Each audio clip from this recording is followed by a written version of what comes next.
মা মা পড়াটা বুঝতে পারছি না, প্লিজ মা পড়াটা বুঝিয়ে দাও। কেন মা, তোমাকে তোমার শিক্ষক বুঝিয়ে দেয়নি নাকি? মা বুঝিয়েছিল কিন্তু আমি ভুলে গেছি। আমি এখন খুব ব্যস্ত, ইনস্টাগ্রাম রিলস বানাচ্ছি, তুমি তোমার বাবার কাছে গিয়ে বুঝিয়ে নাও। ঠিক আছে মা। বাবা বাবা কাল আমার পরীক্ষা, প্লিজ বাবা অঙ্কটা বুঝিয়ে দাও। হ্যালো মা আমি খুব ব্যস্ত, আমার অফিসে অনেক কাজ, ঠিক আছে ঠিক আছে অফিসে বুঝিয়ে দেব। ঠিক আছে বাবা। গোলাম গোলাম গোলাম বুঝিয়ে দাও। মা আমি খুব ব্যস্ত, আমার অফিসে অনেক কাজ, অফিসের কাজগুলি করতে হবে, তুমি তোমার মায়ের কাছে গিয়ে বুঝিয়ে দাও। ঠিক আছে বাবা। মা মা এবার তো একটু পড়িয়ে দাও। ঠিক আছে মা, তুমি রুমে যাও, আমি যাচ্ছি। ঠিক আছে মা। হাই ভগবান, মা তো এখনো এলো না, কি করি কি করি কি করি। যাই একটু ইন্টারনেট সার্চ করে দেখি।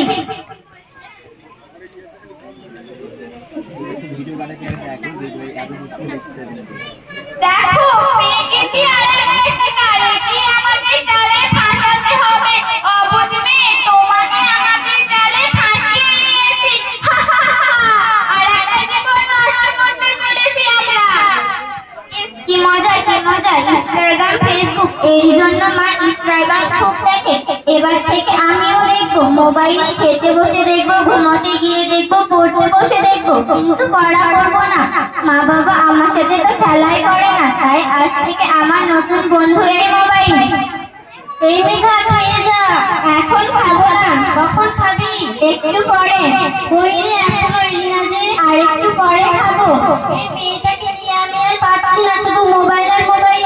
আমি একটা শর্তেই খাবো, আমার হাতে মোবাইল থাকবে, আমি মোবাইল দেখবো আর খাবো। এই তুই মোবাইলটা দিয়ে চল, খাবি? মোবাইল না দিলে আমি খাবো না খাবো না খাবো না। তুই খাবি না? আসুক তো বাবা। মোবাইল না দিলে আমি খাবো না খাবো না খাবো না। আসুক তো বাবা।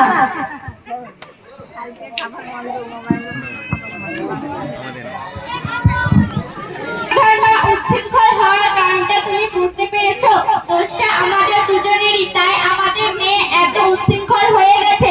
যখন আমাদের মেয়ে পড়তে চেয়েছিল তখন তুমি মোবাইল নিয়ে ব্যস্ত ছিলে আর আমি অফিসে ব্যস্ত ছিলাম, তাই তাকে মোবাইলটা নিতে বাধ্য করেছি আমরা দুজনে।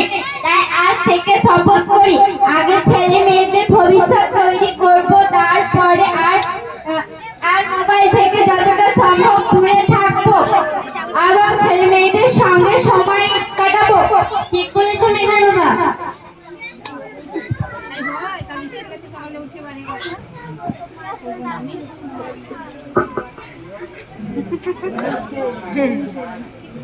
আচ্ছা, নমস্কার, আমাদের এই নাটকের মধ্যে কোনো ভুল ত্রুটি হয়ে থাকলে বোন বা মেয়ে মনে করে ক্ষমা করে দেবে। আর প্রত্যেক গার্জেনকে অনুরোধ যে ছেলে মেয়েকে মোবাইল থেকে যতটা সম্ভব দূরে রাখুন এবং তাদেরকে সময় দিন।